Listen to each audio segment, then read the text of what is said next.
We've got something new for every single role in 14.4 as the meta has been constantly changing. As always, I'm here for you to start Season 14 off right, and in this video, solo carry champions for patch 14.4. One of the top lane champions, Urgot, will benefit greatly from the indirect changes in 14.4.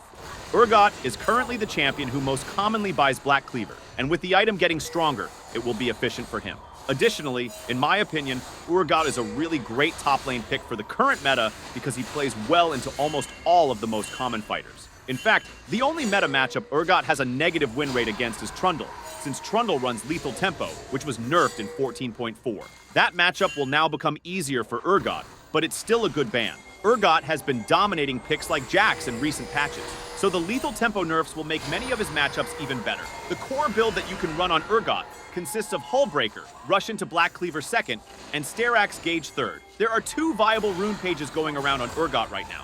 Fleet Footwork is great in lanes where you've got to sit back and poke more, whereas in matchups that you're confident you can win the 1v1, Press the Attack adds more all-in strength. My favorite for the jungle in the recent patch is Bel'Veth. There have been many indirect changes in his favor lately, and he is currently a great pick for all ranks. The early game strengthening of Kraken Slayer has increased Bel'Veth's snowball power, and Stridebreaker has been buffed 2 patches in a row now. Even Terminus is being buffed for 14.4. So there's another change that will have a positive impact on Bel'Veth. The core build you should focus on right now is Kraken Slayer and Stridebreaker, while Terminus and Wit's End are interchangeable third items. Consistently landing Bel'Veth's W is crucial to seeing maximum success with him. So, banning a very mobile meta champion like Ezreal or Vayne is good value if you're considering picking Bel'Veth. The best rune page for Bel'Veth is Conqueror with Triumph, Alacrity, and Coup de Grace, followed by Magical Footwear and Cosmic Insight. Recently, a highly rated ADC who becomes even better for 14.4 is Vayne.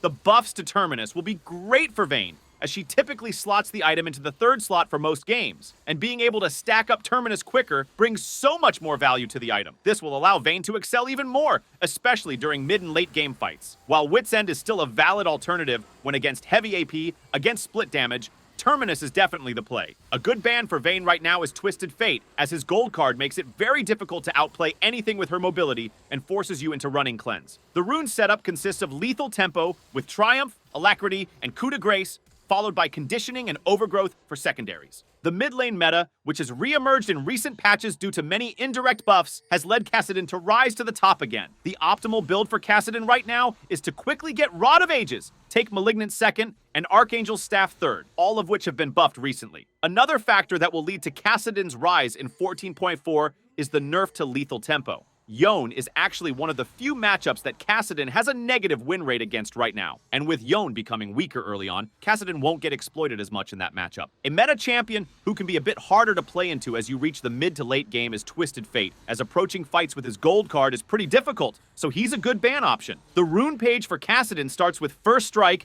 and runs Magical Footwear, Futures Market, and Cosmic Insight. Runs Sudden Impact and Ultimate Hunter for secondaries. The mid lane meta has been really interesting so far this season because traditional mages have been rather weak, but a more supportive mage like Karma is extremely powerful. It looks like Riot will miss the mark with the Maokai nerfs in 14.4, so there's no reason to drop him from your champion pool for support. The fact that it's so easy to be impactful on Maokai is a big reason why he's a high priority.